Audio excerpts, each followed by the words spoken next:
तो आज के इस एपिसोड में हम बात करने वाले हैं लॉस्ट के बारे में जो 2005 में आया था इसका सीज़न 1। और आज हम सीज़न 1 का ही रिव्यू करने वाले हैं, वो भी ऑलमोस्ट नो स्पॉइलर रिव्यू होगा। तो हम इस टीवी सीरीज़ के बारे में ज़्यादा ऐसी बातें नहीं करेंगे जिससे आपका इशू है स्पॉइल हो, पूरी तरह से नॉन स्पॉइलर रिव्यू देने की कोशिश करेंगे।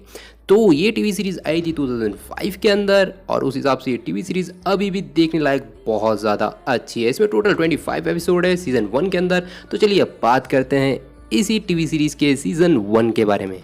अगर आपको सर्वाइवर टाइप की स्टोरीज़ काफ़ी अच्छी लगती है तो ये टीवी सीरीज़ आपके लिए बहुत ज़्यादा अच्छी होने वाली है, क्योंकि इसकी स्टार्टिंग ही कुछ सर्वाइवर टाइप की चीज़ों से ही होती है। तो एक प्लेन होता है जो कि एयरपोर्ट से स्टार्ट होता है और जैसे वो बीच हवा में होता है कुछ तूफ़ान आता है, कुछ बिजलियाँ चमकती है और वो क्रैश हो जाता है। बहुत सारे लोग मर जाते हैं, हर तरफ अफरा तफरी मच जाती है और वो जो कचुम्बर होता है, जो भी मलबा होता है, वो गिरता है एक टापू पे आके और उस टापू पे कुछ लोग जिंदा बच जाते हैं उस क्रैश होने के बाद भी, और बहुत लोग मर भी जाते हैं। और सब लोग एक दूसरे को संभालने की कोशिश करते हैं, कोई टीम लीडर बनता है, कोई हीरो बनता है और एक दूसरे को मदद करते रहते हैं। जंगल में जाते हैं, कहीं और ढूंढते हैं और हर तरफ लोगों को ढूंढते हैं और उनकी जान बचाने की कोशिश करते हैं। और ऐसे ही करते करते कुछ लोग ही बच पाते हैं, कुछ लिमिटेड लोग 20-30 लोग ही बच पाते हैं उस प्लेन क्रैश से।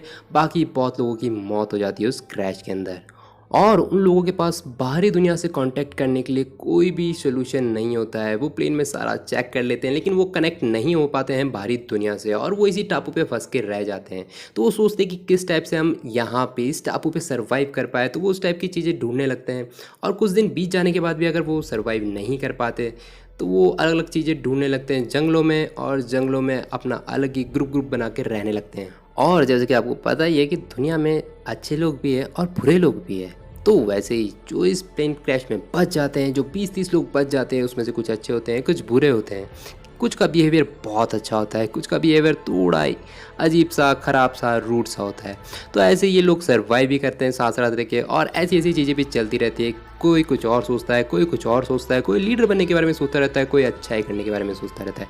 तो ऐसी बातें चलती रहती हैं। वो जंगल में रहते हैं, वहाँ आसपास की चीज़ें ढूंढ के, शिकार करके कैसे भी सर्वाइव कर रहे होते हैं। तो इस टीवी सीरीज़ में आपको प्यार, टकरार, रिश्ते बनते, रोमांस होते हैं, हर कुछ चीज़ अच्छे से दिखता रहेगा। कैसे लोग प्यार से रह रहे हैं, कैसे कुछ कुछ खराब लोग भी है, ये सारा इस टीवी सीरीज़ में दिखता रहेगा। और कैसे ही लोग यहाँ पे सर्वाइव करते हैं, अलग अलग टाइप के लोग एक प्लेन में बैठ के आ गए और एक टापू पे फंस गए और कैसे सर्वाइव करते हैं। तो बेसिकली ये शो इसी के ऊपर है। लेकिन उसके बाद कुछ चीज़ें ऐसी हो जाती है शो के अंदर जो इस शो को थोड़ा सा हटके बना देती है। तो अगर आपको स्पॉइलर नहीं चाहिए तो आप यहीं से इस वीडियो को बंद कीजिए और चले जाइए। तो हम अब बात करने वाले हैं सीज़न 1 के कुछ स्पॉयलर्स के बारे में, जिसकी वजह से ये शो आपको शायद इंटरेस्टिंग लग सकता है। तो बेसिकली इस जंगल के अंदर, इस टापू पे जो जंगल होता है उसके अंदर एक ब्लैक स्मोक होता है। मतलब कहीं से भी एक ब्लैक स्मोक आ जाता है और वो किसी को भी पकड़ के ले जाता है। कुछ समझ में नहीं आ रहा होता है कि ये हो क्यों रहा है, ये किस लिए हो रहा है।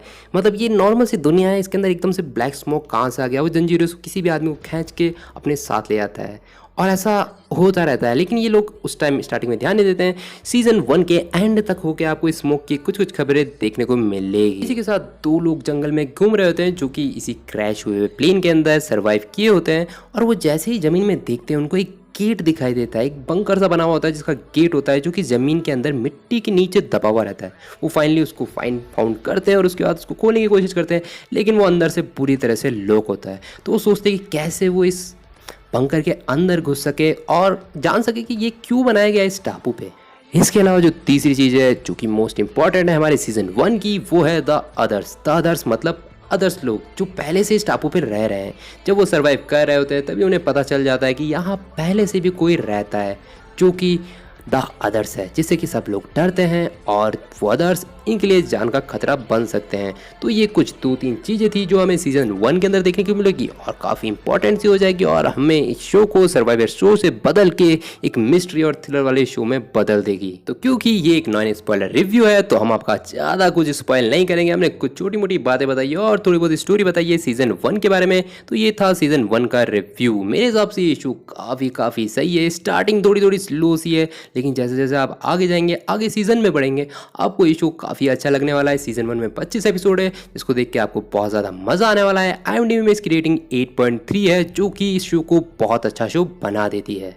शो 2005 में आया, लेकिन आज भी आप इस शो को देखोगे तो आपको बहुत ज़्यादा मज़ा आने वाला है, क्योंकि ये शो आज भी आपको उतना ही अच्छा लगेगा जितना 2005 के लेवल का था। आज का लेवल के हिसाब से भी ये शो काफ़ी अच्छा है, काफ़ी हटके है, और इस टाइप का शो अभी तक वापस नहीं बना है, क्योंकि बहुत ही अच्छी सर्वाइवर सीरीज़ है, और जैसे जैसे हम आगे बढ़ेंगे वैसे वैसे ये शो और अच्छा होता जाएगा। तो अब हम यहीं बिता लेते हैं, मिलते हैं आपसे एक और नए एपिसोड में। आप हमें सजेशन दे सकते हैं, कमेंट कर सकते हैं, लाइक कर सकते हैं, शेयर कर सकते हैं, और कमेंट करके हमें बताइए आपको ये रिव्यू कैसा लगा।